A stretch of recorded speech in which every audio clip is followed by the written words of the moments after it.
নমস্কার, স্বাগত সকলকে আর একটা নতুন ভিডিওতে। আজকের ভিডিওতে আমি কথা বলবো রক্তবীজ 2 এর টিজার নিয়ে, যেটা কিছুক্ষণ আগে ড্রপ করা হয়ে গেছে মেকার্সের তরফ থেকে। কেমন লাগলো না লাগলো সে বিষয়ে যাচ্ছি, তার আগে বলে দিই উইন্ডোজের এটা প্রজেক্ট এবছর দুর্গাপুজোর সময় আসতে চলেছে। বেশ বড় মাপের কিছু মুভি রয়েছে এবছর দুর্গাপুজো, তার মধ্যে অন্যতম এই রক্তবীজ 2। তার টিজার দেখেই মনে হচ্ছে এটা বড় মাপের একটা মুভি হতে চলেছে এবং অন্যান্য যে সমস্ত মুভি রয়েছে তাদেরকে কড়া টক্কর দেবে। এবার কেমন লাগলো এই বিষয়ে আসার আগে একটা কথা আমি বলতে চাই, এই পুরো টিজার যেটা ছিল এটা পুরো চমকে ভরা একটা টিজার ছিল। প্রত্যেকটা অ্যাসপেক্টে চমক দিয়েছে। যেমন যে ধরনের শটগুলো নেওয়া হয়েছে, সিনেম্যাটিক ওয়েতে যেভাবে প্রেজেন্ট করা হয়েছে পুরো গল্পটাকে, সেটা আগে কখনো উইন্ডোজ করেনি। তাই এটা দেখে কখনো মনে হচ্ছে না যে উইন্ডোজের কাজ আমরা সকলেই জানি কি ধরনের কাজ তারা করেন। রক্তবীজ বহুরূপীর সময় আমরা একটু আওয়াজ পেয়েছি, একটু মাসি ব্যাপার ছিল, একটু ফিল ছিল সেই লেভেলের, কিন্তু তার থেকে বহু ধাপ এগিয়ে গেছে এই রক্তবীজ 2 এর টিজার, যেটা দেখে মনে হচ্ছে এটা উইন্ডোজের কাজই না। দ্বিতীয়ত, অ্যাকশন। আবির চ্যাটার্জি কম বেশি আমরা সকলেই জানি তিনি অন্য মাপের একজন অ্যাক্টর। অ্যাকশন করেন না সেটা না, কিন্তু যেভাবে তাকে এখানে প্রেজেন্ট করা হয়েছে, যে শটগুলো নেওয়া হয়েছে, যেভাবে তিনি অ্যাকশন করছেন, রোড থেকে ঝুলে পড়ছেন, এটা সচরাচর আমরা দেখি না। এটাও একটা বিরাট বড় চমক আমি মনে করি।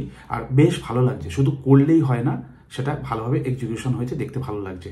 আর আবির চ্যাটার্জিকে নিয়ে আলাদাভাবে বলার কিছু নেই, তার প্রেজেন্টই এমন, তার ওরাটাই এমন যে দেখতে ভালো লাগে। আর এখানে শট নেওয়ার ধরন থেকে শুরু করে যেভাবে এক্সিকিউশন হয়েছে পুরো ব্যাপারটা দুর্দান্ত লাগছে। তৃতীয়ত, মিমি চক্রবর্তী, তাকে হঠাৎ করে এরকম বিকিনি লুকে দেখতে পাবো, তাও আবার উইন্ডোজ প্রোডাকশনে, সেটা আমি কেন, অনেকে বিশ্বাস করে উঠতে পারছে না জিনিসটা। মানে কি হলো উইন্ডোজের, হঠাৎ এই ধরনের শট কেন এলো? তারা যে ধরনের কাজ করে তাদের একটা টার্গেট অডিয়েন্স রয়েছে, সেটাকে মাথায় রেখে তারা কন্টিনিউয়াসলি কাজ করে আসছে সেই প্রথম থেকে। হঠাৎ এখানে কি হলো, মিমি চক্রবর্তীকে এখানে বিকিনি পড়াতে হলো, এরকম শট রাখতে হলো? অবশ্যই এখানে ডিমান্ড আছে বা কোনো প্রয়োজন রয়েছে, তাই তারা রেখেছে। উইন্ডোজের কাজ আপনি না দেখে বিচার করতে পারবেন না। তো এটাও একটা বড় চমক ছিল, মিমি চক্রবর্তীকে এইভাবে দেখেনি, বাংলায় এইভাবে খুব একটা কাউকে দেখেনি, তাও আবার উইন্ডোজ প্রোডাকশনে। আর মিমি চক্রবর্তীকে মানে ভাবাই যায় না। তো এই জিনিসটা ছিল আমাদের জন্য, সাধারণ অডিয়েন্সের জন্য আরও বড় চমক। তবে এখানে ভয় পাওয়ার বা ফ্যামিলি নিয়ে দেখতে যেতে পারবেন না এরকম কোনো ব্যাপার না, কারণ উইন্ডোজ যা কাজ করেছে এখনো পর্যন্ত আপনারা সকলেই জানেন, সেটা কিন্তু সমাজকেন্দ্রিক। যদি প্রয়োজন হয়েছে তাই রেখেছে, এখানে হয়তো কোনো গানের দৃশ্যে বা কোনো শটের প্রয়োজন হয়েছে তাই তারা রেখেছে। তাই বলে মুভিটা এই জিনিসগুলোকে দিয়ে বিচার করবেন না। তাদের কাজ আগাগোড়া আমরা দেখে এসেছি, তারা কি ধরনের কাজ ডেলিভার করেছে, তাদের অডিয়েন্স কারা, তাদের মুভি 8 থেকে 80 সকলেই ভালোবাসে। তো সেই জিনিসটা তাদেরও মাথায় আছে। তো এই জিনিসগুলো নিয়ে আলাদাভাবে কোনো কিছু বলার নেই বা এগুলো নিয়ে বেশি ভাবার কিছু নেই। তো এটা ছিল বড় চমক, যেরকম বললাম। এবার আরেকটা জিনিস যেটা প্রশংসা করতেই হবে, সেটা হচ্ছে বিজিএম। মানে মাসি ফিল দেওয়ার জন্য একটা কমার্শিয়াল মুভিতে যে ধরনের বিজিএম প্রয়োজন হয়, সেই জিনিসটা কিন্তু আমরা এই প্রি টিজারে দেখতে পেলাম বা শুনতে পেলাম। অঙ্কুশ যখন ডায়লগ দিচ্ছে, যে বিজিএমটা হচ্ছে শুনে দেখবেন, জাস্ট একটা সেই লেভেলের একটা ভাইব দিচ্ছে।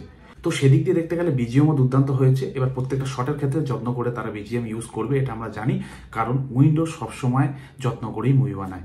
তারা যেরকম কন্টেন্টের দিকে দেখে, ক্রিয়েটিভ দিক দেখে, সমস্ত দিক দেখে, তাদের মুভির গানও সবসময় জনপ্রিয়তার একটা শিখরে থাকে। সমস্ত কিছু দিক দিয়ে তারা সবসময় নিজেদেরকে ছাপিয়ে যায়।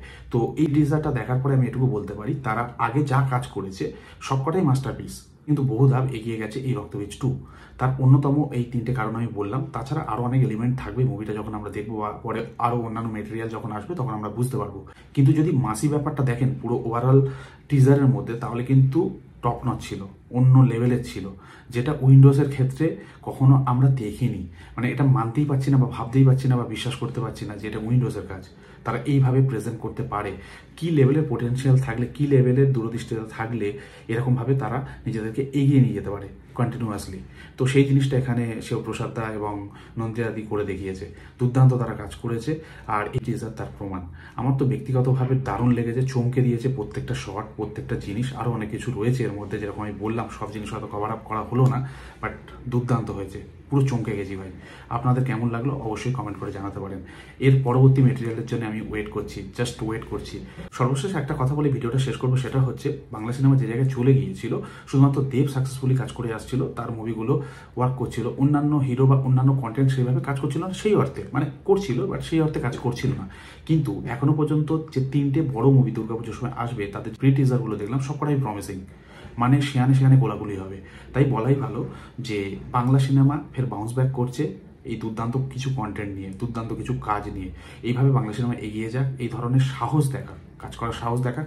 আর উইন্ডোজের মতন প্রোডাকশন এই ধরনের একটা স্টেপ নিয়েছে, বোল্ড স্টেপ, এই ধরনের কাজ করছে তারা, এর থেকে বড় কিছু আর মানে হতেই পারে না। যাই হোক, এটুকুই বলার ছিল। আপনাদের কি মনে হয় অবশ্যই কমেন্ট করে জানাবেন।